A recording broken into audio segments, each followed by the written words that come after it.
சரிங்க. அனைவருக்கும் நமஸ்காரம். தொடங்கிடலாம்னு நினைக்கிறேன்.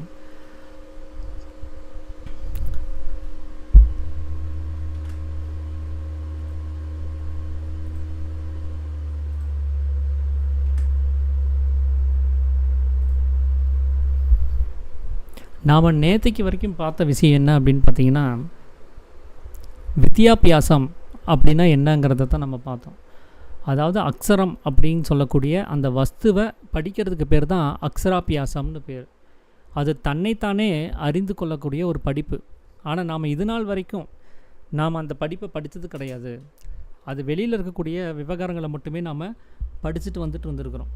அப்போ வெளியில் இருக்கிறது அப்படின்னு சொல்லும்போது அது மாயையில் இருக்கக்கூடிய நிலையில்லாத தன்மை தான் அது. அப்படி நிலையில்லாத விஷயத்தை நம்ம படிக்கும்போது அது என்ன ஆகுதுன்னா, நமக்குள்ளார நாசத்தை தான் உண்டு பண்ணுது. நாம் நாசம் இல்லாதவர் ஆகணும் அப்படின்னா, நாசம் இல்லாத வஸ்து எதுவோ அதை நம்ம படிக்கணும்.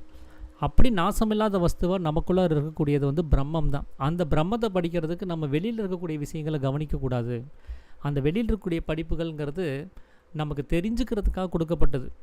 ஒரு விஷயத்தை படித்து தெரிஞ்சுக்கிட்டதுனால உடனே நமக்கு அனுபவம் வரப்போகிறதில்ல. அவர் தெரிஞ்சுக்கிட்டவர் எந்த செயல்முறையில் அவர் அந்த விஷயத்தை அடைஞ்சாரோ அதே செயல்முறையை நாம் ஃபாலோ பண்ணி அதை அடையணும். அதுக்கான ஒரு விஷயந்தான். இப்போ இந்த சித்தவேதம் நம்ம தொடர்ந்து படிச்சுட்ருக்குறோம். அப்போ இதனால் இந்த கருத்துக்கள்லாம் நம்ம கேட்டுக்கிட்டே இருக்கிறோம். அப்போ உடனே நம்மளால் அனுபவப்பட முடியுமானா பட முடியாது. நீங்கள் உட்காந்து பயிற்சி பண்ணணும். அந்த பயிற்சியினுடைய முக்கியத்துவத்தையும் அந்த ஜீவனுடைய முக்கியத்துவத்தையும் நமக்கு சொல்லி கொடுக்கணும். ஒரு ஆள் கூட இருந்து ஞாபகப்படுத்திகிட்டே இருக்கணும். நம்ம மார்க்கத்தில் குரு அப்படின்னு சொல்லி யாருமே கிடையாது. அவர் பெயரளவில் மட்டுமே வித்தையை காட்டி கொடுக்குறவர் அப்படின்னு சொல்லியாச்சு. காட்டி கொடுத்துட்டா அதோடு அவர் வேலை முடிஞ்சது. அதுக்கப்புறம் அவர் நம்ம கையை பிடிச்சி எங்கேயுமே கூட்டிகிட்டு போக முடியாது. ஏன்னா ஆன்மீகங்கிறது உள்ளுக்குள்ளே இருக்கக்கூடிய பாதை. அங்கே அவர் வர முடியாது. ஏன்னா மற்றொன்று அப்படின்னு சொல்லக்கூடிய ஒரு விஷயத்தில் தான் அவர் அங்கே இருப்பார். நம்ம தூக்கம் விழித்து எதெல்லாம் பார்க்குறோமோ அதெல்லாம் மற்றொன்று. அந்த மற்றொன்றில் இருக்கக்கூடிய யாருமே உள்ளுக்குள்ளே இருக்கக்கூடிய நம்மளோட வர முடியாது. உள்ளுக்குள்ளே நாம் மட்டும்தான் போக முடியும். நம்மளுடைய மனம் அப்படிங்கிறது அசையாமல் நிற்கும் போது தான் சாமி குருன்னு சொல்கிறாரு. அப்படி அந்த அசையாமல் சலனம் இல்லாமல் அடங்கிய மனமாக இருக்கும்போது நமக்கு அது வழிகாட்டும். இப்போ அடங்குற வரைக்கும் நமக்கு யார் வழிகாட்டுறது? அதுதான் அடங்கலையே. இப்போ அது வரைக்கும் நமக்கு யாரோ ஒருத்தர் வழிகாட்டணும் இல்லையா? ஒரு குரு அப்படின்னா அவர் யாருன்னா, தன்னுடைய அனுபவத்தை நமக்கு காமிச்சு கொடுக்குறவர், நமக்கு சொல்லி கொடுக்குறவர். அப்படி சிவானந்த பரமேஸ்வருடைய அனுபவ புஸ்தகம் தான் இந்த சித்தவேதம்ங்கிறது. அவருடைய அனுபவத்தை அவர் 22 அத்தியாயங்களை அவர் எழுதி வச்சிருக்கிறார். அந்த அத்தியாயங்களை நம்ம திரும்ப திரும்ப படித்து அதோட தொடர்பில் இருந்தோம் அப்படின்னா அது அந்த குரு கூட நம்ம கூட இருக்கிற மாதிரியான ஒரு நிலவரம் தான். அவர் நம்ம கூட இருந்து என்ன சொல்லி தருவாரோ அதை இந்த சித்தவேதம் நமக்கு சொல்லி கொடுத்துட்ருக்கு. அது நம்மளுக்கு ஜீவனுடைய முக்கியத்துவத்தை நமக்கு உணர்த்துது. அந்த ஜீவனுடைய முக்கியத்துவத்தை உணர்ந்து நாம் சரியாக அதை மேலும் கீழும் நடத்தி அந்த பயிற்சிக்குள்ளே இன்வால்வ் ஆகிறதுக்கு நம்மளை ஊக்கப்படுத்துது. ஸோ இந்த ஒரு விஷயத்துக்காக தான் இதை நம்ம படிச்சுட்ருக்கிறோமே தவிர, இந்த அத்தியாயத்தில் இருக்கக்கூடிய விஷயத்தை நான் புரிஞ்சுக்கிட்டு நான் அனுபவப்படுறதுக்கான எந்த ஒரு யுக்தியும் இந்த புக்கு படிக்கிறதுனால கிடைக்க போகிறது கிடையாது. அப்போ என்னை பயிற்சி பண்ணுறதுக்கு இது ஊக்கப்படுத்துது. அதுக்காக தான் இதை நம்ம பண்ணுறோம். அப்படி வெளியில் இருக்கக்கூடிய எந்த படிப்பாக இருந்தாலும் சரி, ஒன்று அது நம்மளுக்கு ஊக்கத்தை தான் கொடுக்க முடியுமே தவிர நமக்கு அனுபவத்தை கொடுக்க முடியாது. அதை அனுபவப்படணும்னா நமக்குள்ள செயல்பாடுன்னு ஒன்று வேணும், நம்மளுடைய முயற்சின்னு ஒன்று வேணும். முயற்சி இல்லைன்னா நமக்கு அனுபவங்கிறது இருக்காது. அப்படி அந்த வெளியில் படிக்கக்கூடிய புஸ்தகங்கள்னால நம்ம அனுபவத்தை அடைஞ்சிக்க முடியாது. ஆனால் அனுபவத்துக்கான வழிமுறைகளை தெரிஞ்சுக்கிட்டு அது கொடுக்கக்கூடிய ஊக்கத்தை வச்சு நாம் தொடர்ந்து முயற்சி செஞ்சு அதை அடைய முடியும். அப்படி நாம் படிக்க வேண்டிய ஒரு படிப்புங்கிறது உள்ளுக்குள்ளார இருக்கக்கூடிய அந்த நித்திய வஸ்துவாக இருக்கக்கூடிய அந்த பிரம்மம் அப்படின்னு சொல்லக்கூடிய நம்மளுடைய ஜீவனை பற்றி படிக்கக்கூடிய ஒரு விஷயமா இருக்கணும். ஜீவன்னா என்ன, மனசுன்னா என்ன, அகங்காரம்னா என்ன, இந்த 3 பற்றி அவர் ரொம்ப தெளிவாக எழுதியிருக்கிறார். இதில் உடல் கூறு பற்றின எந்த விஷயத்தையும் அவர் அதிகமாக இதில் எழுதியிருக்க மாட்டார். தேவைப்படுற இடத்துல 1-2 இடத்துல தான் அதை குறிப்பிட்டு சொல்லியிருப்பார். ஏன்னா அது கூட வெளி உலகத்தை சார்ந்ததாக இருக்குது. உள்ளுக்குள்ளார நாம் போகிறதுக்கு அது தடையாக இருக்கிறது இல்லை. அது நம்மளுக்கு உதவி பண்ணக்கூடிய ஒரு உபகாரமாக தான் அது இருக்குது. ஆனால் இந்த அகங்காரம், மனசு, ஜீவன் இதை பற்றின விஷயங்களை அவர் அதிகமாக பேசியிருப்பார். ஏன்னா இதெல்லாமே நம்ம உள்ளுக்குள்ளார போகிறதுக்கு மிக முக்கியமான ஒரு விஷயம். இதை பற்றி தெரிஞ்சுக்க வேண்டிய அவசியங்கிறது இருக்குங்கிறதுனால அப்படி அந்த உள்ளார்ந்த விஷயங்களை படிக்கிறதுக்கு பேர் தான் வித்யாபியாசம்னு சொல்லி படிக்கக்கூடிய ஒரு விஷயம். அதைத்தான் நமக்கு பிராணாயாமங்கிற பேரில் நமக்கு அந்த படிக்கிறதுக்கான ஒரு படிப்பாக அவங்க கொடுத்துருக்குறாங்க. அப்போ பஞ்சபூதங்கள் அப்படிங்கிற கொள்கையை நாம் தப்பாக புரிஞ்சுக்கிறதுக்கான முக்கிய காரணம், நம்ம வெளியில் இருக்கக்கூடிய அறிவை வச்சு அந்த பஞ்சபூதங்கள்லாம் என்ன அப்படிங்கிறத நம்ம யூகித்து அறிஞ்சதுனால தான். இதே நம்ம உள்ளுக்குள்ளே போய் படிச்சிருந்தோம்னா இந்த பஞ்சபூதங்கள் என்னன்னு நமக்கு முன்னாடியே தெரிஞ்சிருக்கும். அது படிக்காதனால நமக்கு தெரியல. அதனால் வெளியில் இருக்கக்கூடிய பகிரங்க நிலைமைகள் எல்லாமே பொய்யா இருக்குது. உள்ளுக்குள்ளே இருக்கக்கூடிய அந்தரங்கத்தில் இருக்கக்கூடிய ரகசியமான அந்த பொருள் தத்துவம் அப்படிங்கிறது அது உள்ளுக்குள்ளார நித்தியமான ஒரு விஷயமா இருக்குது. அதுதான் உண்மையாக இருக்குது.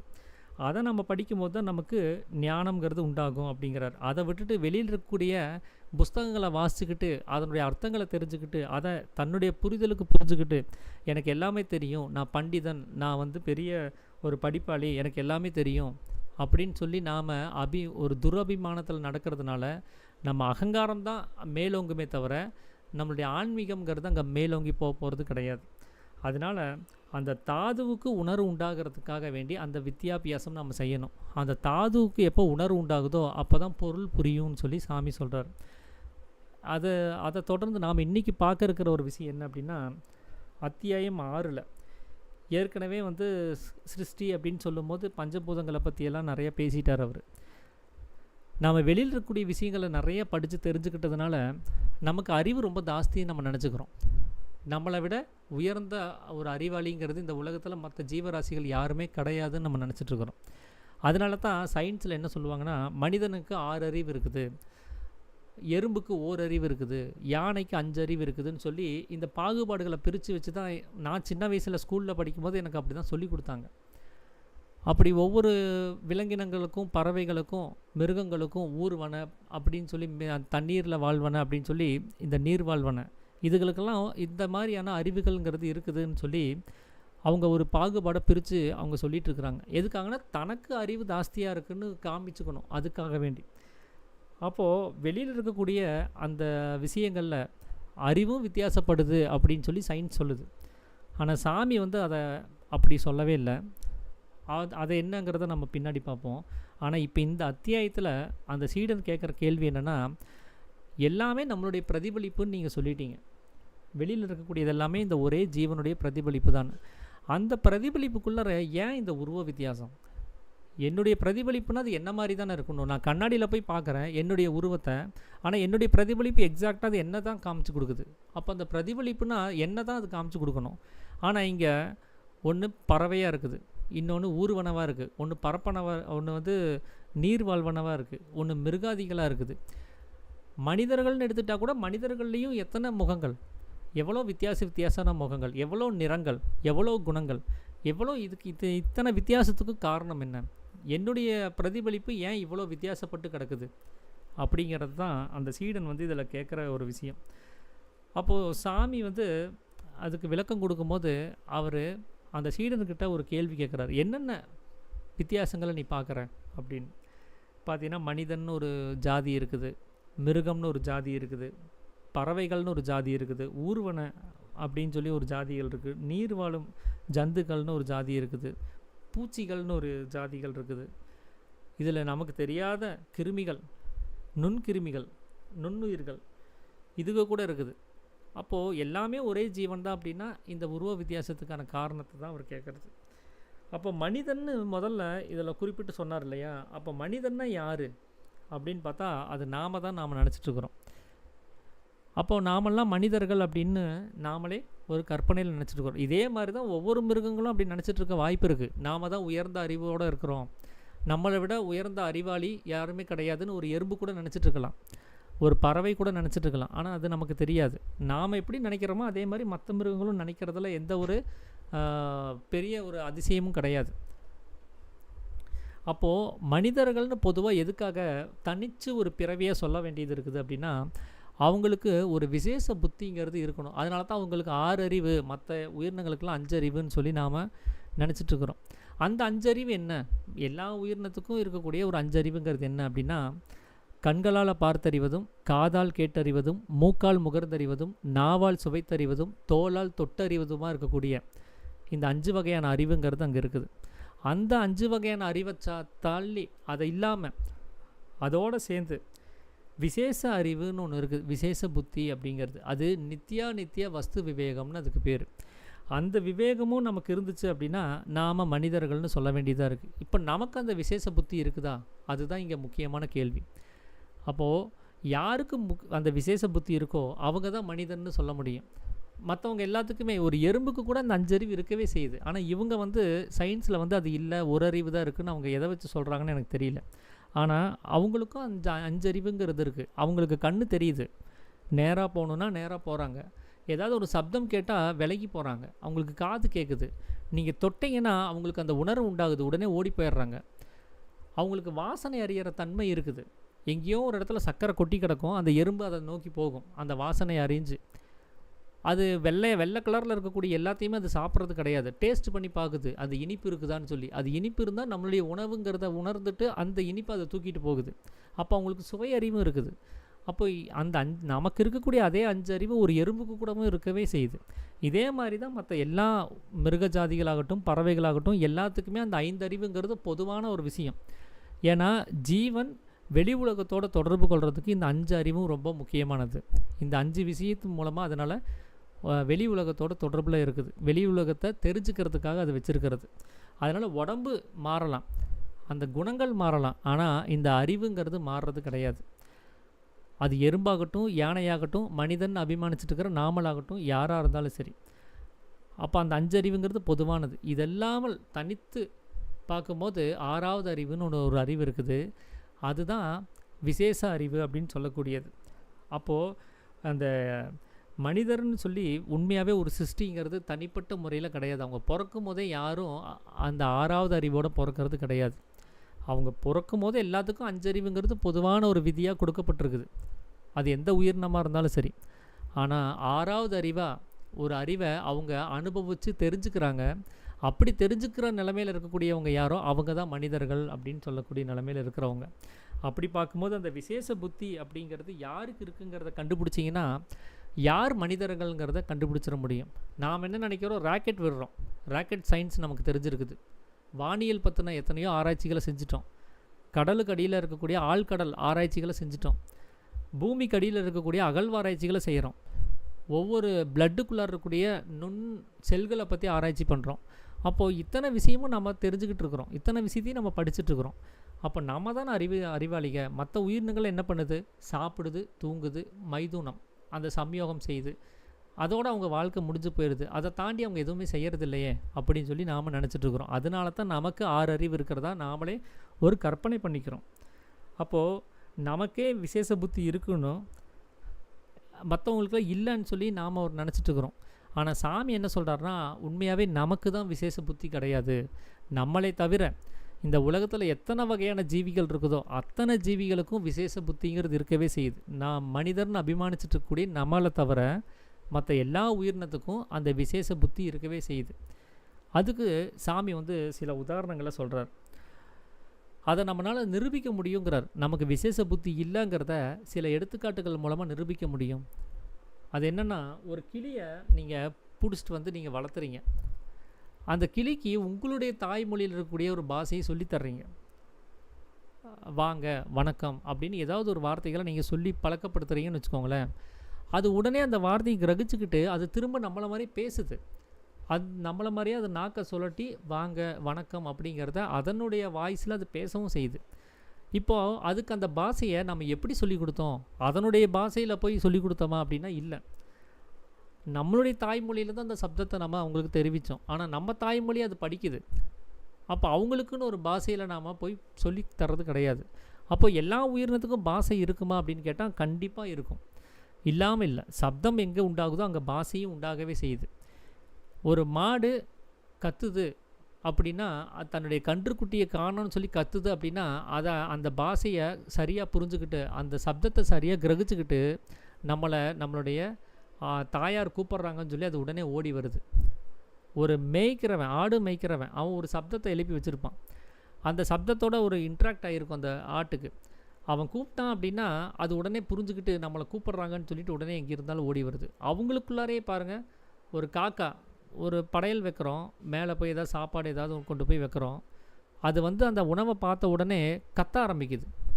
அது சொல்கிற ஒரே வார்த்தை கா கா, அவ்வளோதான். அதை தவிர நமக்கு எதுவுமே கேட்குறதில்ல. அந்த பாஷையில் நம்ம எதனாலும் புரிஞ்சுக்க முடியாது. அது என்ன சொல்கிறதா இருந்தாலும் இந்த 2 வார்த்தையை தவிர எதுவுமே சொல்கிறது கிடையாது. அதைவே நமக்கு அதுக்கு பேராகவும் வச்சுட்டோம். அது கத்துறதை வச்சே காக்கான்னு அதுக்கு பேரே வச்சுட்டோம். அது காக்கா அப்படின்னு சொல்லி கரையுது அப்படின்னா, அந்த கரையிற அந்த சப்தத்தை கேட்டுட்டு எத்தனையோ காக்காக்கள் அந்த இடத்துக்கு கூடி வருது. ஏன்னா இங்கே உணவு இருக்குது, எல்லோரும் வாங்கன்னு சொல்லி ஒரு இன்ட்ராக்ட் பண்ணுது, எல்லாத்துக்கும் ஒரு தொடர்பை ஏற்படுத்துது. உடனே அவங்கெல்லாம் ஓடி வர்றாங்க. அப்போ அவங்களுக்குள்ள அந்த பாஷைங்கிறது இருக்குது. தன்னுடைய புரிதலை தெளிவுபடுத்துறதுக்கு, தெரியப்படுத்துறதுக்கான ஒரு வாய்ப்பாக அது சப்தத்தை உண்டு பண்ணுது. அப்போ அவங்களுக்கும் பாஷை இருக்குங்கிறத உங்களால் புரிஞ்சுக்க முடியும். அப்படிப்பட்ட அந்த பாஷையை நாம் எத்தனை வருஷம் அது கூட இருந்தாலும் நம்மளால் கற்றுக்க முடியாது. ஆனால் நம்ம கூட இருக்கிற அந்த உயிரினங்கள் ஈஸியாக கற்றுக்கும். ஒரு நாய் வளர்த்துறீங்க அப்படின்னா, ஷேக் ஹேண்ட் அப்படின்னு சொன்னால் உடனே அது கையெடுத்து கொடுக்கறதுக்கு. சிட் அப்படின்னா உட்காருது, ஸ்டாண்ட் அப்படின்னா நிற்குது, கோ அப்படின்னா போகுது. நம்ம தமிழ்லேயே வா அப்படின்னா வந்துடுது. இது சாப்பிடு அப்படின்னு சொன்னால் உடனே சாப்பிடுது. இது தண்ணி குடின்னு சொன்னால் குடிக்குது. அப்போ நம்ம சொல்கிற அத்தனை விஷயத்தையும் கேட்கவே செய்யுது. சரி, அது வீட்டில் வளர்த்துற நாயினா கூட நீங்கள் சிங்கத்தை எங்கேயோ காட்டிலேருந்து சிங்கம், யானை, புலி, கரடி இந்த மாதிரி விஷயங்களை எங்கேருந்தோ பிடிச்சிட்டு வந்து பழக்கப்படுத்துகிறாங்க, ட்ரைனிங் கொடுக்குறாங்க. இந்த சர்க்கஸ்லாம் ரிங் மாஸ்டர்னு ஒருத்தர் இருப்பார். அவர் அதைய மேனேஜ் பண்ணுவார். அந்த ரிங் மாஸ்டர் சொல்கிறபடி அத்தனை உயிரினங்களும் அங்கே கேட்குது. ஏன்னா பழக்கப்படுத்தினா போதும். சரி, பழக்கப்படுத்தினால தானே கேட்குது அப்படின்னா கூட நாம் அந்த மாதிரி பழக்கத்துக்கு வர முடியுமா? நம்மளால் ஒரு கரடியினுடைய பாஷையை புரிஞ்சுக்கிட்டு கரடி மாதிரி ஒரு இன்ட்ராக்ட் ஆக முடியுமா? அந்த பாஷையை பேசி ஒரு சிங்கம் கத்துற மாதிரி கத்தலாம். ஆனால் அந்த பாஷையை பேசி அதுக்கு புரிய வைக்க முடியுமா? அந்த பாஷையை அது என்ன, அது கத்துறதுனுடைய அர்த்தம் என்னன்னு நம்மளால் புரிஞ்சுக்க முடியுமா? முடியவே முடியாது. இப்போ ஆனால் அவங்க கிரகிக்கிற தன்மையை நீங்கள் யோசிச்சு பாருங்கள். நாம் என்னுடைய தாய்மொழியில் நான் ஒரு ஆர்டர் கொடுக்குறேன், இதை செய்யின்னு. ஆனால் அவங்க அதைய அவங்களுடைய புரிதலுக்கு அதை மாற்றிக்கிட்டு அவங்க அந்த வேலையை செய்கிறாங்க. ஆனால் மனிதர்னு அபிமானிச்சுட்டு இருக்கிற நமக்குள்ளாரையே எத்தனை பாஷைகள் இருக்குது.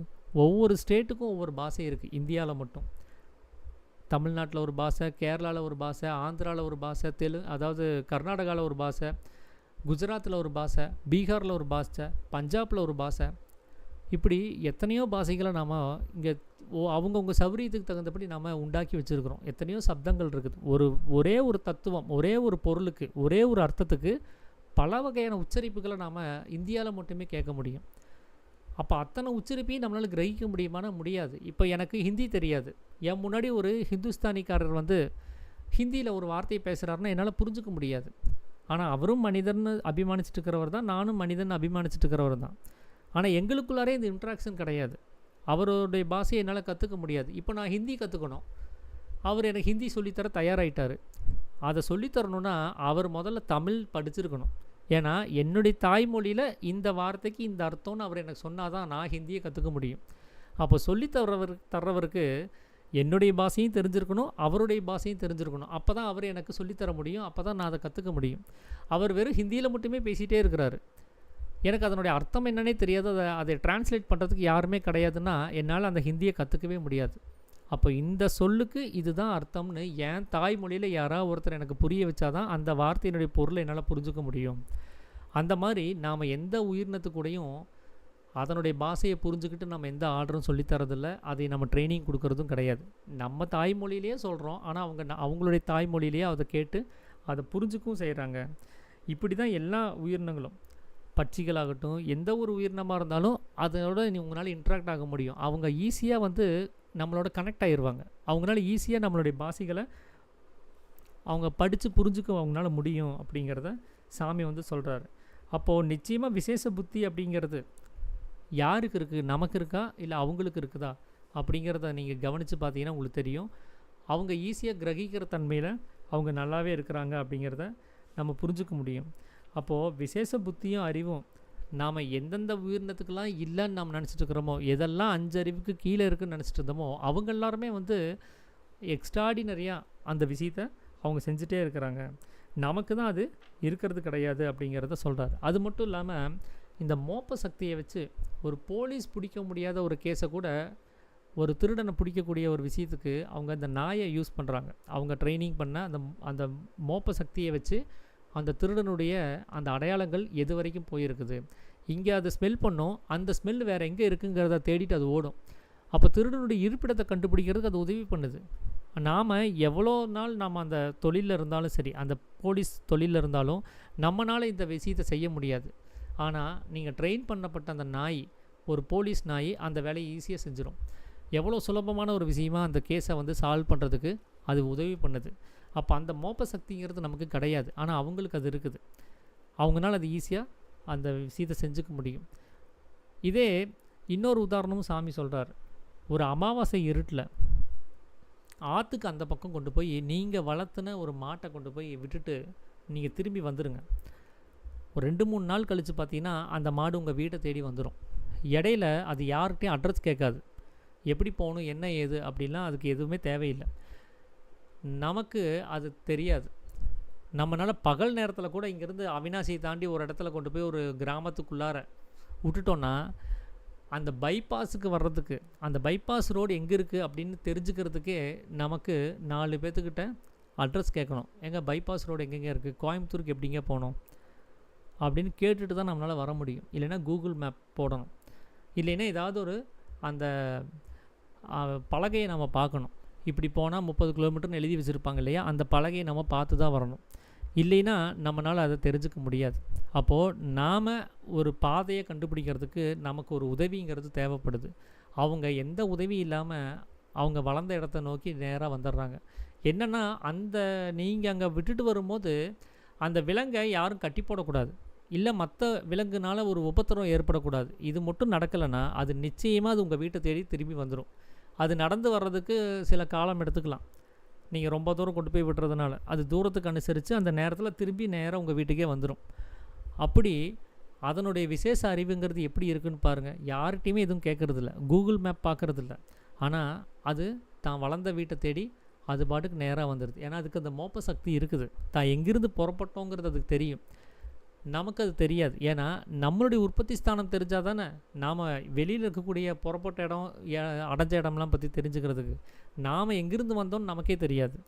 நம்மளுடைய உற்பத்தி ஸ்தானம் எதுன்னே தெரியாது. நம்ம சொந்த வீடு எதுன்னே நமக்கு தெரியாது. அப்படி இருக்கும்போது அதை தெரிஞ்சுக்காத அளவுக்கு நாம் ஒரு வாழ்க்கையை வாழ்ந்துட்டு இருக்கும்போது வெளியில் இருக்கக்கூடிய விஷயங்கள் எப்படி நம்மளால் தெரிஞ்சுக்க முடியும்? நாம் அந்த இயற்கையோடு இருக்கக்கூடிய அந்த அந்யோன்யத்தை ரொம்பவும் விலகி இருக்கிறோம். அந்த இயற்கைக்கு அனுசரித்து இருக்கக்கூடிய வாழ்க்கை நிலையில் நாம் இருக்கிறதில்ல. அப்போது அந்த ஒரு ரூட் மேப்பு கூட நமக்கு மற்றவங்களுடைய உதவி இல்லாமல் அதை நம்ம தெரிஞ்சுக்க முடியாது. அப்போது நம்ம முன்னாடி சொல்லப்பட்ட அந்த மற்ற ஜாதி, மற்ற உயிரினங்களுக்கு மட்டும்தான் இந்த விசேஷ புத்தி அப்படிங்கிற ஒரு விஷயம் அங்கே இருக்குது. மற்ற மனிதர்னு இப்போ நாம் தீர்மானிச்சிருக்கிற நமக்கு அந்த விசேஷ புத்திங்கிறது கிடையாது. அதுக்கு என்ன காரணம் அப்படின்னா, ஒரு விஷயத்தை நீங்கள் தெரிஞ்சுக்கணுன்னா அதுக்கு முக்கிய காரணக்கர்த்தா நமக்குள்ளாரிருந்து வெளியில் வரக்கூடிய வாயு தான். அதுதான் நமக்கு அறிவிக்கிற ஒரு வஸ்து. அது வெளியில் வரலன்னா என்னால் எதையுமே தெரிஞ்சுக்க முடியாது. அது எனக்குள்ளார அடங்கி போச்சுன்னா, நான் உள்ளுக்குள்ளாரையே இருந்தால் கூட என்னால் அதை தெரிஞ்சுக்க முடியாது. இப்போ நான் தூங்கிட்டு இருக்கும்போது அந்த வாயுங்கிற வஸ்து எனக்குள்ளார அடங்கி இருக்குது, அந்த மனம்ங்கிறது எனக்குள்ளார அடங்கி இருக்குது. அப்போ என்னால் தூங்கிட்டு தான் இருக்கிறோம் அப்படிங்கிற உணர்வு கூட இல்லாமல் தான் நான் தூங்கிட்டு இருக்கிறேன். நான் என்ன செய்கிறேன்னு எனக்கு தெரியறதில்ல. நான் உயிரோடு இருக்கிறேனாங்கிற கவனம் கூட எனக்குள்ளார இல்லை. அப்படி தான் என்னுடைய தூக்கத்தில் இருக்கக்கூடிய நிலைமைங்கிறது எனக்கு இருக்குது. அப்போது எனக்கு வெளி விஷயமாகட்டும், உள்ளார்ந்த அனுபவங்களாகட்டும், தியானத்துலலாம் நம்ம அனுபவிக்கக்கூடிய அனுபவங்களாகட்டும், இல்லை நம்ம உள்ளுக்குள்ளார காணக்கூடிய கனவாகட்டும், எதுவாக இருந்தாலும் உங்களுக்கு அறிவிக்கிறதுக்கு அந்த வாயுங்கிற வஸ்து தான் காரணமாக இருக்குது.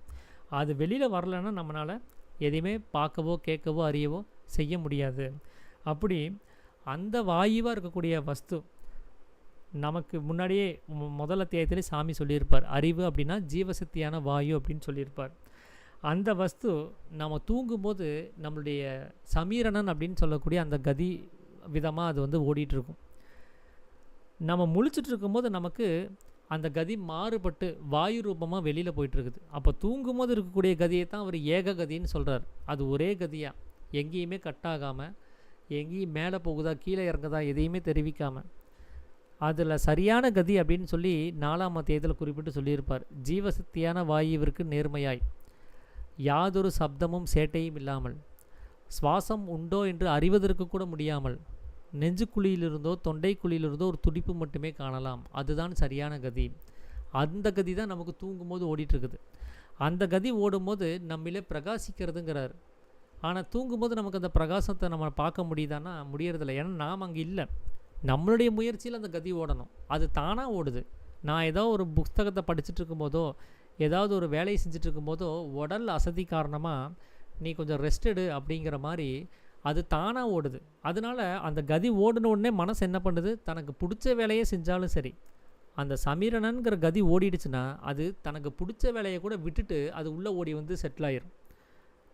அந்த மனதை அடக்கக்கூடிய ஒரு சூட்சுமங்கிறது அந்த சமீரணன்னு சொல்லக்கூடிய கதியில் தான் இருக்குது. அந்த கதி ஓடுச்சுன்னா அது எப்போ ஓடுனாலும் அது அடங்கிடும். அதுக்கு ராத்திரி பகல் அப்படின்னு எந்த ஒரு காலநிலையும் அவசியம் கிடையாது. நீங்கள் எந்த வேலை செஞ்சுட்டு இருந்தாலும் அதுவும் அவசியம் இல்லை. அது பிடிச்ச வேலையாகட்டும் பிடிக்காத வேலையாகட்டும், அது முக்கியமான வேலையாகட்டும் முக்கியம் இல்லாத வேலையாகட்டும், ஆனால் நீங்கள் ஜாக்கிரதையான வேலையை செய்கிறதா இருந்தாலும் சரி, ஜாக்கிரதை அல்லாத வேலையை செஞ்சாலும் சரி, அந்த சமீரன் ஓடிச்சுன்னா மனம் உள்ளே போயிடும். நிறையா பேர் இந்த நைட்டு வேலை செய்யும் போது மிஷின்குள்ளே கையை விட்டுருவாங்க. அப்புறம் பார்த்தீங்கன்னா ஹாஸ்பிட்டலுக்கு போய் அது ட்ரீட்மெண்ட் பார்த்துட்ருப்பாங்க. என்னன்னு கேட்டால் அவர் வேலை செய்யும்போது தூங்கிட்டாருங்க. நிறைய டிரைவர்ஸு பகல் ஃபுல்லாக ஓட்டுறது, அடுத்த நாள் ராத்திரியும் ஓட்டுறது, ஒரு நாள் உடம்பு வந்து அந்த தனக்கு தேவையான அந்த களைப்புக்கு தேவையான ஒரு ஓய்வை அது எதிர்பார்க்கும். நீங்கள் கொடுக்கலன்னா அதுவாக எடுத்துக்கும். அப்படி அதுவாக எடுக்கும்போது நீங்கள் முக்கியமான ஜாக்கிரதையாக செய்ய வேண்டிய ஒரு வேலையாக இருந்தாலும் கூட அதை கவனிக்கிறது இல்லை. எனக்கு ஓய்வு கொடுக்கல நானே எடுத்துக்கிறேன்னு சொல்லிவிட்டு நீங்கள் வண்டி ஓட்டவே தூக்கத்துக்குள்ளே போயிடுவீங்க, ஆக்சிடெண்ட் ஆகும். அப்போது அந்த சமீரணன்கிறது ஓடிச்சுன்னா அது ஜாக்கிரதையான நிலைமையாக இருந்தாலும் சரி, அஜாக்கிரதையான வேலையை நீங்கள் செஞ்சாலும் சரி, அதெல்லாம் அதுக்கு கணக்கு கிடையாது. ஓடிச்சுன்னா மனம் உள்ளே போய் அடங்கிடும். அப்படி தான் அந்த ஏககதியினுடைய விஷயங்கிறது இருக்குது. அதனால தான் நாம் தூங்கி கொண்டிருக்கக்கூடிய நிலைமையில் இருக்கக்கூடிய கதி நமக்கு தூங்காத சமயத்துலேயும் ஓடணும்னு சாமி சொல்கிறார். அது ஓடிச்சுன்னா மனம்ங்கிறது உள்ளுக்குள்ளார போய் அடங்கிடும். அப்படிப்பட்ட ஒரு நிலைமையில் அந்த கதி அப்படிங்கிறது நமக்கு அந்த தூங்கும்போது மட்டுமே தான் அந்த ஏககதிங்கிறது நமக்கு இருக்குது. நம்ம முழிச்சிட்டோம் அப்படின்னா அதுக்கு பின்னகதி அப்படின்னு சொல்கிறார். உள் வெளி அப்படின்னு சொல்லக்கூடிய சுவாசமாக ஓடக்கூடியது. பிராணன் அபானனா பிரிஞ்சு வெளியில் போகக்கூடிய ஒரு கதியாக இருக்குது. அப்படி அந்த பின்னகதிங்கிறது மற்ற உயிரினத்துக்கு கிடையாது. ஏன்னா அவங்களுக்கு இந்த ஏககதிங்கிறது சுவாஸ்வதமாகவே அவங்களுக்கு இயல்பாகவே 24 மணி நேரம் ஓடிட்டுருக்குதுன்னு சாமி சொல்கிறார். அவங்களுக்கு தூங்குனாலும் அவங்க ஒரே நிலைமையில தான் இருப்பாங்க, முழிச்சிட்டு இருந்தாலும் அவங்க ஒரே நிலைமையில தான் இருப்பாங்க. இந்த நாய் பார்த்திங்கன்னா, நாய் மட்டும் இல்லை, எல்லா உயிரினமும் சரி, இருந்தாலும் நமக்கு பழக்கப்பட்ட ஒரு உயிரினத்தை நான் சொல்கிறேன். அது பாட்டுக்கு தூங்கிட்டு இருக்கும். பகல் நேரமாகட்டும் ராத்திரி நேரமாகட்டும் 2 நேரத்தையும் நீங்கள் கம்பேர் பண்ணி பாருங்கள். அது தூங்கிட்டு இருக்கும். ஒரு சின்ன சத்தம் கேட்டுச்சுன்னா உடனே குண்டூசி போட்டால் கூட அந்த சத்தம் அது காதில் எட்டிடுச்சுன்னா உடனே முழிச்சுக்கும்.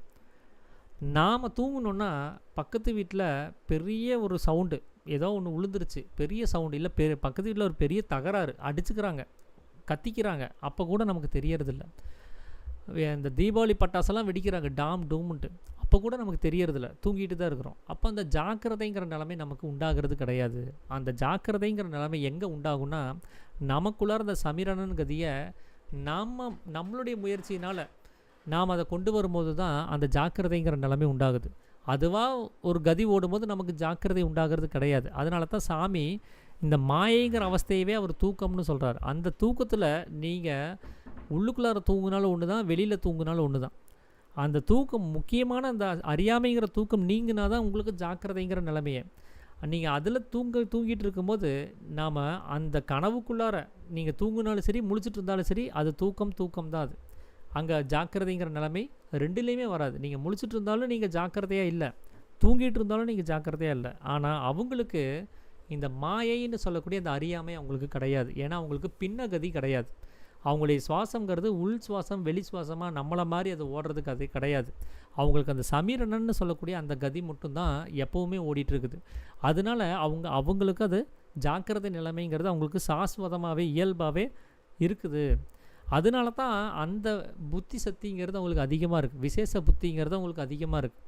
அவங்களால ஒரு விஷயத்தை ஈஸியாக உணர்ந்துட முடியும்.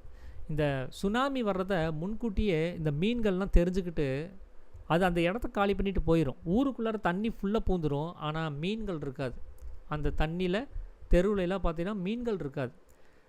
ஏன்னா அது முன்னாடியே அதெல்லாம் காலி பண்ணிட்டு போயிடுச்சு. நாம் ஏதோ ரேடார் அது இதுன்னு சொல்லியெல்லாம் வச்சு நாம் சுனாமியை கணக்கு பண்ணி 2 நாள் முன்னாடி சொல்லுவோம். ஆனால் அவங்க அதுக்கு முன்னாடியே காலி பண்ணி போயிருப்பாங்க. அந்த அறிவிப்பை நாம் கண்டுபிடிக்கிறதுக்கு ஒரு வெளியில் இருக்கக்கூடிய ஒரு அறிவை செயல்படுத்த வேண்டியது இருக்கும். வெளியில் இருக்கக்கூடிய உபயோக கருவிகள் நமக்கு தேவைப்படும். அப்போ தான் நாம் அந்த அறிவை தெரிஞ்சுக்க முடியும். அவங்களுக்கு எல்லாமே உள்ளதான். அவங்க டக்குன்னு புரிஞ்சுக்குவாங்க, அந்த இடத்த காலி பண்ணிவிட்டு போயிடுவாங்க. அந்த மாதிரி நமக்கு அந்த நாம் இதுக்கு முன்னாடி நாம் இது வரைக்கும் பார்த்துட்டு இருந்த அந்த விஷயத்தில் நாம் வெளியில் பார்க்கக்கூடிய அந்த எல்லா உயிரினங்களுக்கும் பார்த்திங்கன்னா விசேஷ புத்திங்கிறது இருக்கவே செய்யுது. நமக்கு மட்டும்தான் அந்த விசேஷ புத்திங்கிறது இல்லாமல் போகுது. அதுக்கு என்ன காரணம் அப்படின்னா, இந்த கதி தான் காரணம். நமக்கு பின்ன கதியாக அது ஓடிட்டுருக்கிறது தான் காரணம். அது ஏக கதியாக ஓடிச்சுன்னா நீங்களும் விசேஷ புத்திங்கிறது கிடச்சிரும். அப்போ அந்த சமீரன்னு சொல்லக்கூடிய கதி யாருக்கு ஓடுதோ அவங்க தான் மனிதர்னு சொல்கிறதுக்கு தகுதியானவங்க. அவங்க தான் மோட்சம் அடைகிறதுக்கு தகுதியானவங்க. நமக்கு மோட்சம் அடைகிறதுக்கான தகுதி இல்லை.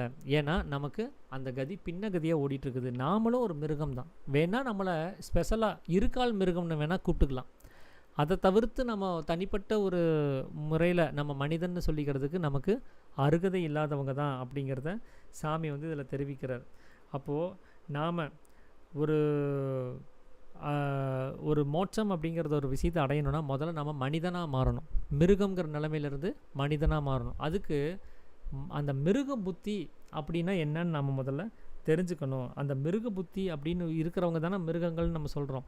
அந்த மிருக புத்திங்கிறது என்னவா இருக்குதுன்னா, அது அகங்காரம் தான். அந்த மிருக புத்திங்கிறது வெளியில் இருக்கக்கூடிய விஷயங்கள் வந்து உண்மைதான் அப்படிங்கிறத நமக்கு காண்பிச்சு கொடுத்துட்ருக்குது. எப்படின்னா, நீங்கள் ஒரு பாலைவனத்துக்கு நீங்கள் போகிறீங்கன்னு வச்சுக்கோங்களேன், இல்லை பாலைவனம் கூட வேண்டாம், ஒரு வெயில் அதிகமாக ஜொலிப்பு இருக்கக்கூடிய ஒரு இடத்துக்கு போகிறீங்க. அது ஒரு நடுரோடாக இருக்கட்டும், எதுவாக இருந்தால் இருக்கட்டும். ஆனால் வெயிலுடைய அந்த கிரகணம் அதிக ஜொலிப்போடு இருக்கணும். அதிகமான ஒரு டிகிரி ஃபேரன்ஹீட்டில் வந்து அது வெப்பம் இருக்கணும். அந்த நேரத்தில் பார்த்திங்கன்னா மேலேருந்து விழுந்த கதிர்கள் திரும்ப ரெஃப்ளெக்ட் ஆகும், பூமியில் விழுந்து அதுலேருந்து எதிரொலிக்கும். அந்த எதிரொலிக்கிற அந்த கதிரினுடைய தன்மையை நீங்கள் பார்த்தீங்கன்னா அது அலையலையாக வேவ்ஸ் மாதிரி இருக்கும். அந்த வேவை நீங்கள் தூரத்துலேருந்து பார்த்தீங்கன்னா அந்த அலைகளை பார்க்கும்போது அங்கே நிஜமாகவே ஒரு தண்ணி இருக்கிற மாதிரி நமக்கு ஒரு தோற்றம் உண்டாகும். நீங்கள் பக்கத்தில் போய் பார்த்தீங்கன்னா அங்கே தண்ணி இருக்கிறது தெரியாது, அது தண்ணியே இருக்காது. அதுக்கு காணல் நீர் அப்படின்னு சொல்லி பேர். காணல் அப்படின்னா மாயம்னு அர்த்தம். அது இல்லாதது இருக்கிறதா காமிக்கக்கூடிய ஒரு விஷயம். அப்படி அந்த மாயமான அந்த நீர் அங்கே இல்லாமல் போகிறத பார்க்க முடியும். அப்படி தான் நம்மளுடைய அகங்காரங்கிறது வெளியில் வரக்கூடிய சக்தியை அதிக ஜொலிப்புள்ளதாக மாற்றுறது ஒரு தன்மையில் இருக்குது. எப்படி ஒரு விளக்குக்கு ஒரு கண்ணாடி குடுவையை வைக்கும் போது அதாவது அந்த அங்கிருந்து விரிவாக போகக்கூடிய அந்த பிரகாசத்தை ஒருங்கிணைத்து ஒரே பிரகாசமாக மாற்றி அதை வெளியில் தள்ளும்போது, கண்ணாடி மூலமாக வெளியில் தள்ளும்போது அது அதிக ஜொலிப்புள்ளதாக இந்த அறை முழுவதும் அந்த பிரகாசத்தை அது வியாபிக்க செய்யுதோ, அதுக்கு அந்த கண்ணாடி குழல்ங்கிறது முக்கியமான காரணமாக இருக்கோ, அதைத்தான் சாமி அகங்காரம்னு சொல்கிறார். அப்போது அந்த அகங்காரம் அதிக ஜொலிப்புள்ள ஒரு கிரகணமாக அது மாறுது. அந்த ஜொலிப்போட அதிகமான ஜொலிப்போடு நீங்கள் இந்த உலகத்தை கவனிக்கிறீங்க. அந்த ஜொலிப்பில் தான் இது உலகம் இருக்கிறதா நமக்கு தெரியப்படுது. எப்படி காணல் நீரை பார்த்துட்டு அது பக்கத்தில் போனோன்னா அது இல்லைன்னு நம்ம புரிஞ்சுக்கிட்டோமோ, அதே மாதிரி தான் வெளியில் இருக்கக்கூடிய உலகமும் அது ஒரு காணல் நீர் தான், அது இல்லாதது தான். அது இல்லாததை இருக்கிறதா காண்பிக்கக்கூடியது எதுவாக இருக்குது அப்படின்னா அகங்காரமாக இருக்குது. அந்த அகங்காரம் எதனால் உண்டாயிருக்குன்னா பின்னகதி ஏற்பட்டதுனால உண்டாச்சு. மற்ற உயிரினத்துக்கு அகங்காரம்லாம் கிடையாது, வெறும் மனம் ஜீவன் மட்டும்தான்.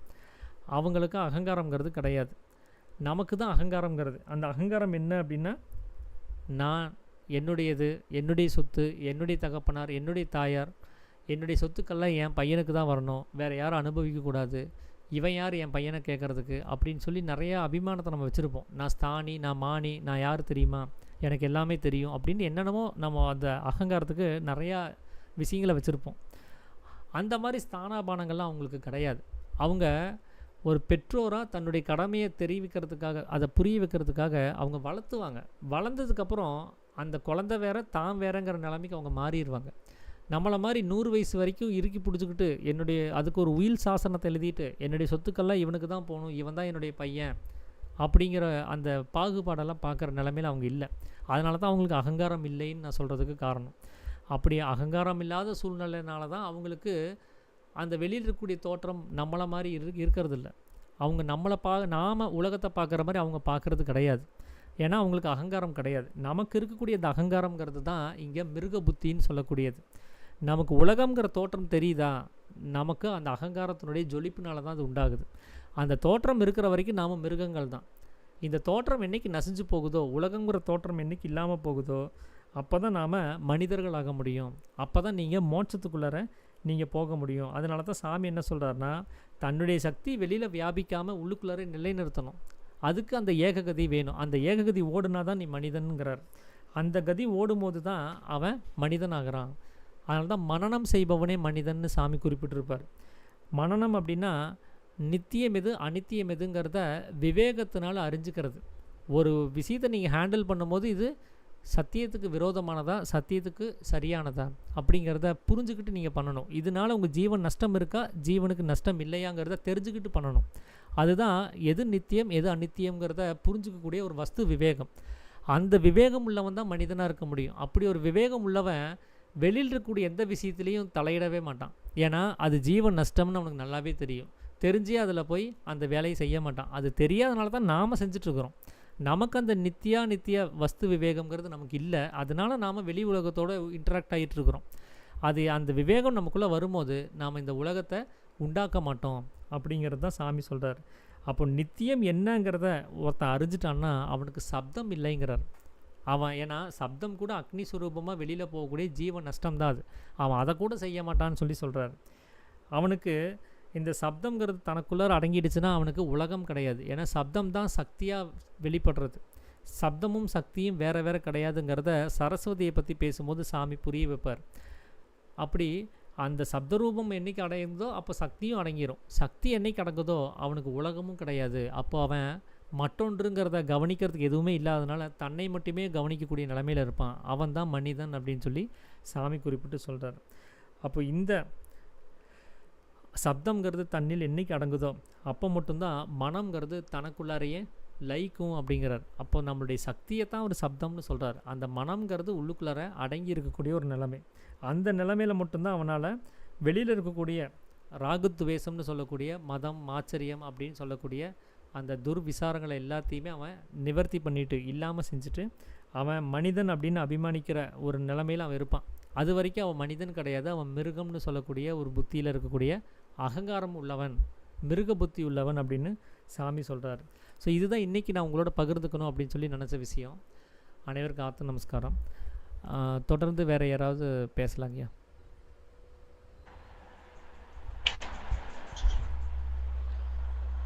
ஆத்ம நமஸ்காரம். வேற யாராவது பேசுறதுக்கு இருக்கீங்களா? சரிங்க.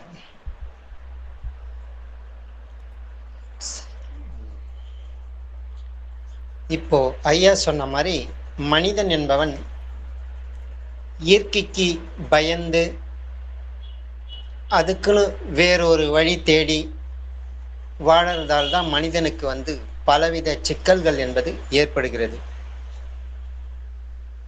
பொதுவா 3 வித குணங்கள் நம்ம கேள்விப்பட்டிருக்கோம். சாத்விகம், ராஜசம், தாமசம்னு. ஆனா இதே ஒரு வேற ஆங்கிள் பார்த்தோம்னா இயற்கைக்கு மேலான வாழ்பவர்கள் இருக்காங்க, இயற்கையோடு இயைந்து அதுக்கு சமமாக வாழ்பவர்கள் இருக்கிறார்கள், இயற்கைக்கு அடிமைப்பட்டு வாழ்பவர்களும் இருக்கிறார்கள். இயற்கைக்கு மேலானவர்கள் என்பவர்கள் ஏதோ ஒரு சில மனிதர்கள் தான் தன்னை உணர்ந்து இயற்கையோடு ஏந்து வாழ்ந்து தன்னை உணர்ந்து அந்த இயற்கையை சரியாக புரிஞ்சு அதனுடைய அடிப்படை இயக்கத்தையும் புரிந்து அதை எப்படி ஃபேஸ் பண்றது அந்த நிலையம் தெரிந்து அதுக்கேற்ற மாதிரி வாழ்ந்ததால் தான், அதெல்லாம் ஞானிகளால் தான் அது சாத்தியமாகிறது. அவர்கள் இயற்கைக்கு மேலானவர்கள். இயற்கையோடு ஒத்து வாழக்கூடியது நம்ம விலங்கினங்கள் என்று சொல்லக்கூடிய அந்த இனங்கள் தான். நாம தான் மனிதர் என்று நினைத்து கொண்டிருக்கிறோம். உண்மையில அந்த விலங்கினங்கள் தான் இயற்கையோடு இயற்கைக்கு சமமாக வாழ்கிறது. நம்ம இயற்கையை எப்போ எதிர்த்து அது கூட ஒத்து போகாம நம்ம வாழ்ந்துக்கிட்டு இருக்கிறோமோ அதால தான் பலவிதமான சிக்கல்களுக்கு நம்ம ஆளாகிறோம். சாதாரணமாக ஒரு காலத்திலாம் ஒரு குடும்பத்துல ஒரு சர்வசாதாரணமாக 7 குழந்தை 8 குழந்தை 10 குழந்தை 12 குழந்தை ஈஸியா பெற்றுட்டு ரொம்ப சிரமமே இல்லாத ஈஸியா வாழ்ந்துட்டு இருந்தாங்க. எப்போ இயற்கைக்கு எதிராக உடல் உழைப்புக்கு அழிஞ்சி ஒரு குறுக்கு வழியில இயற்கைக்கு எதிராக எஸ்கேப் ஆகி ஏசிலே தங்கிறது, ஏசிலே வாழறது, அந்த மாதிரி உடல் உழைப்பு இல்லாத இது முன்ன அம்மிக்கல், ஆட்டுக்கல் இதெல்லாம் வந்து நல்லா பயன்படுத்தி ஆரோக்கியமா இருந்தாங்க. இப்பெல்லாம் அதுக்கு ஆல்டேஷனா ஏதோ ஒரு எல்லாம் மிஷினை கண்டுபிடிச்சாச்சு. அந்த இயற்கைக்கு எதிர்மறையாகவே இருந்து அதுக்கேற்ற மாதிரி ஒரு ஸ்மார்ட் லைஃப்ன்ற முறையில வந்து இயற்கைக்கு எதிராக வாழ்ந்து தன்னுடைய ஆரோக்கியத்தை முழுவதுமாக கெடுத்து கொண்டார்கள். சாதாரணமாக எந்த கெட்ட பழக்கங்களும் இல்லாத ஒரு சாதாரண வீடு கட்டுற வேலை செய்யறவங்க கூட பாருங்க, அந்த மாதிரி பழக்கம் இல்லாதவங்க எல்லாம் பாத்தீங்கன்னா அவங்க இயற்கையோடு ஒத்து வாழறாங்க. ஒரு மழை வெயில் வெயிட் தூக்கத்துல இருந்து அது கடின உழைப்பும் இருக்கிறாங்க. அப்படின்றவங்களாம் சர்வசாதாரணமாக 80-90 வயசு 100 வயசுன்றது ஈஸியா வாழ்ந்துட்டு போறாங்க. ஆனா உழைப்புக்கு அஞ்சி இப்ப இருக்கிற மக்கள்லாம் பொறுத்தவரைக்குன்னா ஒரு 50-60 கிலோ வெயிட் இருக்காங்க. ஆனா சாதாரண ஒரு 20 கிலோ தண்ணி கேன கூட தூக்க முடியல. அதுவும் சாதாரண ஒரு மாடியில இருந்து அடுத்த மாடி கூட கொண்டு போக முடியல.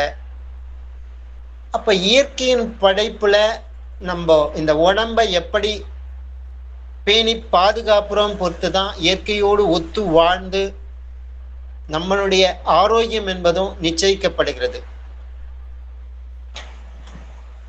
சாதாரணமாக விலங்குகளை நீங்க பாத்தீங்கன்னா சரி, அதுக்கு இருக்க உணவுகளை வந்து எந்த மாற்றமும் செய்யறது கிடையாது. அது எப்படி இருக்கோ அது அப்படியே சாப்பிடுகிறது. ஆனா மனிதன் தான் அந்த உணவுகளை வேக வைத்து அதுல இயற்கையாக அந்த பிராணசக்தி உள்ள அந்த மரம் செடி கொடி அந்த விலங்கு காய்கறிகள் இதுல இருந்து கிடைக்கிற அந்த இயற்கையான பொருளை கூட சரி அது ஏதோ வேக வைத்து அது கூட பலவிதமான அந்த சத்தை போக்கக்கூடிய அந்த மசாலாக்களையும் அதில் சேர்த்து மேக்சிமம் அது செத்து போன ரேஞ்சு தான் அந்த ஃபுட்டு ஃபுல்லாக வேக வச்சு அதில் பிராணன் போய்விடுது. சாதாரணமாக ஒரு எண்ணெயில் கொதிக்கிற எண்ணெயில் போட்டேன்னா அது பிராணன் இருக்குமா? சுத்தமாக டெத் ஆகிடல, ஒரு பொறிஞ்சு தானே போயிடும். பிராணன் எல்லாம் அப்படியே டெத் ஆகி தானே போகும், அதில் பிராண சக்தி இல்லாத தானே போகும். அதே மாதிரி தான் அந்த செத்து போன காய்கறிகளை அது உணவாக சாப்பிட்றதும் அதிகமாக வேக வைத்து அழிய வச்சு அந்த டேஸ்ட்ன்ற முறையில தன்னுடைய ஆரோக்கியத்தை இயற்கைக்கு எதிராக வளர்த்து கொண்டிருக்கிறார்கள். இது அடிப்படையான மனிதனுக்கு ஏற்படக்கூடிய ஆரோக்கிய பிரச்சனை. இந்த நம்மளுடைய இந்த ஜப வாழ்க்கைக்கு முக்கியமாக உடல் மனம் உயிர் இது முழுவதுமையாக நம்மளுக்கு 100% நம்மளுக்கு சப்போர்ட் பண்ணா மட்டும்தான் நம்ம இந்த வாழ்க்கையில இப்ப தேர்ந்தெடுக்கிற இந்த ஜப வாழ்க்கைக்கு போற பாதைக்கு உறுதுணையாக இருக்கும். ஆனா நம்ம இயற்கைக்கு எதிராகவே வாழ்ந்து கொண்டு நம்ம ஜப வாழ்க்கையை மேற்கொள்ளும் பொழுது நம்மளுக்கு இந்த உடல் என்பது சப்போர்ட் பண்ணாதது. ஏதோ ஒரு இடத்துல நம்ம ஜபத்தின் மூலம் சேர்த்து வைத்த எனர்ஜியை கூட சரி நம்ம இயற்கையோடு ஒத்து வாழ சொல்ல மட்டும்தான் அது தக்க வைக்க முடியும். இல்லைன்னா அந்த எனர்ஜி நம்மளால தக்க வைக்க முடியாது. இந்த உடலும் அந்த எனர்ஜியை தாங்காது. ஏதோ ஒரு இடத்துல அது நோய்வாய்ப்பட்டோ நம்ம உடம்பு வந்து அதனுடைய பாதிப்புகளை உண்டு பண்ணதுக்கான சூழ்நிலை அது உருவாக்கும். அது பொதுவாக நம்ம ஜப வாழ்க்கைக்கு பொறுத்தவரை ஒரு கடிகாரத்தினுடைய 3 முட்கள் போனதுதான். நொடிமுள்ளு, நிமிட முள்ளு, மணி காட்டக்கூடிய முள். இந்த 3 முள்களும் சரியாக இயங்கினால்தான் துல்லியமான காலத்தை நம்மளால கணிக்க முடியும். அந்த கடிகாரம் தான் ஒரு பயனுள்ள கடிகாரமாகவும் இருக்கும். அது இல்லைன்னா அது இருந்த ஒண்ணுதான் இல்லாத ஒண்ணுதான் தோராயமாக டைம் என்பது.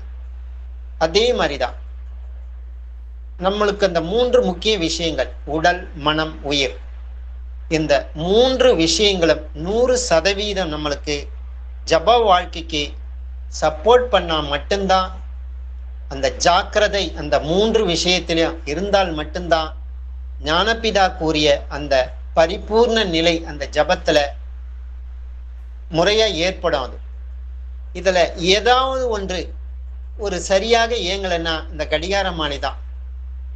நொடிமுள்ளு சரியா இயங்கல்னாலும் துல்லியமான டைம் தெரியாது, நிமிடமுள்ளு சரியான இயங்கல்னாலும் துல்லியமான டைம் தெரியாது.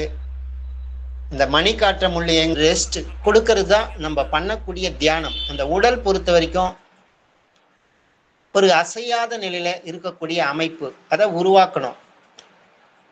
அடுத்ததாக மூக்கு பொறுத்த வரைக்கும் சும்மா இருக்கணும், அது வேலை அதுதான். அது கதியை மூக்கு வழியா மேலே கீழே கொண்டு போகக்கூடாது, அது ஒரு வேலை. சும்மா இருக்கிறது என்பது அது ஒரு வேலை. நாக்கு பொறுத்த வரைக்கும் அந்த சுவை இல்லாமல் அது உணராத, அதுவும் சும்மா இருக்கிற வேலை தான் அது. கண்ணுக்கு பொறுத்த வரைக்கும் பார்த்தீங்கன்னா புருவ மத்தியத்தை நோக்கி இருக்கணும், அதுதான் அதுக்கு வேலை, அது கொடுக்கப்பட்ட வேலை நம்மளுக்கு ஜபம் நடப்பதற்கு. காதுக்கு பொறுத்த வரைக்கும் சும்மா இருக்கணும், அதே சமயம் அந்த கதியினுடைய ஓசை அதுக்கு கேட்கறத அது மட்டும் கேட்டுட்டே இருக்கணும், அதுதான். வேற எந்த ரியாக்ஷன் அது பண்ணக்கூடாது. சும்மா அந்த ப்ரெசன்ட்ல அந்த டைம் என்ன ஒலி அந்த கதியினுடைய கேட்க அதை கேட்டுட்டே இருக்கணும். இப்போ 5 இந்திரிய ஒரு மனம் 5 இந்த இந்திரியங்களால வெளியில வியாபித்து கொண்டே இருக்கிறதால தான் அது அடங்காத போயிருது, அது நம்ம கட்டுப்பாட்டுல இல்லாத போயிருது. அதுக்குதான் இந்த ஜபத்தின் மூலமாக 5 இந்திரியங்களுக்கும் ஏதோ ஒரு வேலை. சும்மா இருக்கிறதும் ஒரு வேலை தான், அதுவும் ஒரு வேலை தான். அந்த உடம்ப கூட அசையாத சும்மா இருக்கணும், அந்த தொடு உணர்வு. அதில் தான் அந்த காற்றினுடைய போக்குவரத்துன்றதான் தொடு உணர்வு என்பது. அது முழுவதுமாக நமக்கு அந்த மேல்நிலை போவதுக்கு சப்போர்ட் பண்றதுக்கு அந்த ஜீவசக்தியான வாயுக்கு அந்த உடல் அசையாத இருந்தா மட்டும்தான் அது சப்போர்ட் பண்ணும். அது இப்ப 5 இந்திரியங்களுக்கு ஒவ்வொரு வேலை, அது சும்மா இருக்கிற வேலைன்ற மாதிரி கொடுத்தோம்னா இயற்கையாகவே மனம் என்பது ராக துவேஷங்களுக்கு அடிமைப்படாமல் அதுக்கு வேலை இந்த 5 இந்திரியங்களுக்கு கொடுக்கவில்லைன்னா அதனுடைய டியூட்டியை பண்ண ஆரம்பிச்சிடும். அப்ப மனம் என்பது இயங்க ஆரம்பிச்சிடும். அப்ப அந்த 5 இந்திரியர்களுக்கு ஏதோ ஒரு வேலை கொடுத்து அது எல்லாத்தையும் அந்த ஒடுங்குற வேலை. அப்படின்ற சமயத்தில் தான் மனம் என்பது ராக துவேஷம் என்பது இரண்டுக்கும் அடிப்படாம நடுப்புற ஒரு அடங்கிய மனமாக செயல்படுகிறது. அப்போ ஒவ்வொரு விஷயத்திலும் இதுல ஜாக்கிரதையாக நம்ம இருக்கணும். அப்போ உடல் விஷயத்தை ஜாக்கிரதை ஏற்கனவே நம்ம பலமுறை சொல்லியிருக்கேன். அதே மாதிரி மனதினுடைய விஷயத்திலையும் அந்த எண்ணங்கள் என்பது நம்மளை அறியாம ஒரு எண்ணம் கூட வரக்கூடாது. அதே சமயம் நம்மளை அறியாம அந்த எண்ணங்கள் கூட ஸ்டாப் ஆகவும் கூடாது. எல்லாமே நம்மளுடைய கட்டுப்பாட்டுல இருக்குதான். அந்த மனதை பொறுத்த வரைக்கும் அந்த புருவ மத்தியத்தை அதை மட்டும்தான் நோக்கணும், கூடவே கதியை நடத்தணும். இது மனதிற்குரிய செயல். அது வெளியில போச்சுன்னா எண்ணம் ஆயிடும். அதே அந்த கதியை கவனிச்சுட்டு இருக்க சொல்லும், அந்த புருவ மத்தியத்தை கவனிச்சுட்டு அதுக்கும் ஒரு வேலை கொடுத்து சொல்லதான் அது அடங்கிய மனமாக மாறுகிறது. அப்ப அந்த மனது விஷயத்துல நம்ம ஜாக்கிரதை. அதே சமயம் அந்த உயிர் விஷயத்துல ஜாக்கிரதைன்னு பாத்தீங்கன்னா இந்த மனம் அந்த உயிரினுடைய அனுமதி இல்லாமல் மனம் எழும்பக்கூடாது. அப்ப அந்த மனம் எப்போதெல்லாம் எழும்புகிறதோ அது ஜீவசக்தியான அந்த உயிருக்கு அது நஷ்டமடைய செய்கிறது. அப்ப அந்த மனதினுடைய அந்த ராஜச தன்மையை அது சாத்வீகமாக மாத்துறதுன்னா ஒரு விழிப்புணர்வோடு அதை சலனம் இல்லாத வைக்கக்கூடிய அமைப்பு தான் அது சாத்வீக தன்மையா அமையிறது. அது தூக்கத்துல அமையுதுன்றது அது தாமசத்துல அது சலனம் இல்லாத தன்மை, அது மனம். அதே மாதிரிதான் உடல் கூட சரிது. நம்மளுடைய விழிப்புணர்வோடு பண்ண சொல்லதான் தியானத்துல முதுகு தண்டு நேரா இருக்கிறது, அந்த முத்திரை மாறாத இருக்கிறது, கண்ணுடைய பொசிஷன் மாறாத இருக்கிறது, அது சரியான ஆசனத்துல நம்ம ஒரு பேலன்ஸான ஆசனத்துல உட்காருது. அந்த நிலையில விழிப்புணர்வோடு அசையாமல் இருக்கக்கூடிய அமைப்பு தான் அது முழு பலனை தரும். இதே தூக்கத்துல கூட நம்ம அசையாததான் இருக்கிறோம், ஆனா அது தாமசத்தால் வரக்கூடிய அமைப்பு அது. அதே மாதிரிதான் இந்த உயிர் கூட சரியது.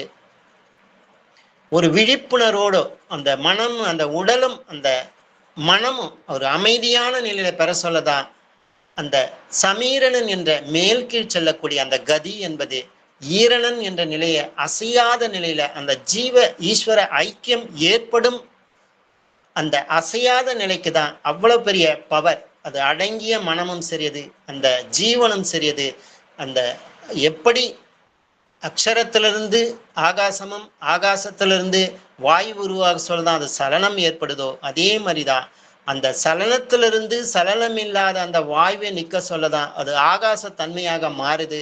அதிலிருந்து தான் அக்ஷரம் என்ற நிலைக்கு அந்த ஜீவன் சதா அது ஈஸ்வரன் அத எப்பவுமே சர்வ சதா காலமும் அது ஒடுங்கக்கூடிய அந்த அமைப்புல கொடுக்கக்கூடிய ஒரு நிலையான அக்ஷரம் என்ற நிலைக்கு நம்ம அந்த ஜீவ ஈஸ்வர ஐக்கிய நிலைக்கு நம்ம தள்ளப்படுவோம்.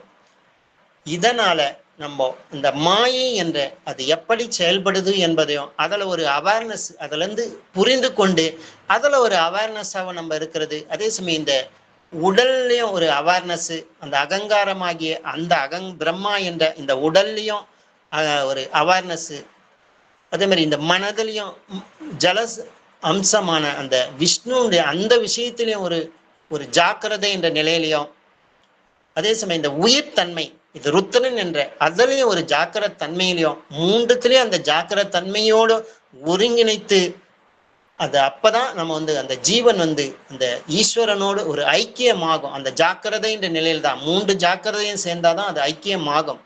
அந்த நிலைதான் ஞானபிதா கூறிய அந்த பிரம்மானந்த நிலையம் நம்மளுக்கு அது ஏற்படுத்தி கொடுக்கும்.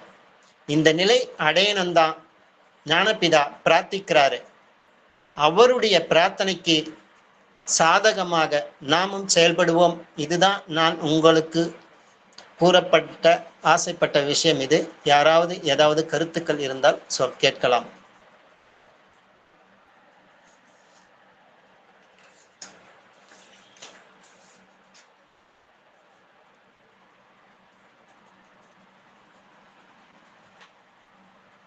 ரமேஷ் ஐயா.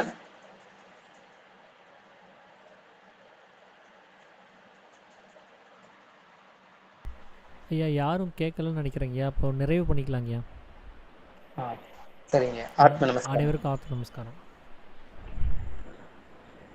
அனைவருக்கும் ஆத்ம வணக்கம். ஆத்ம நமஸ்காரம்.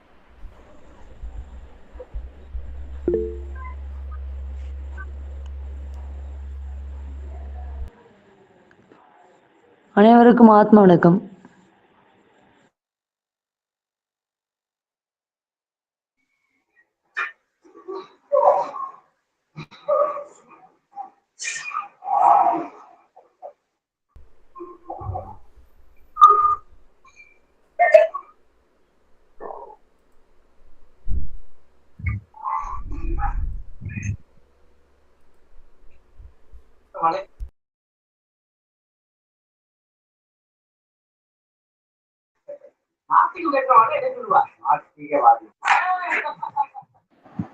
ஆத்ம நமஸ்காரம்.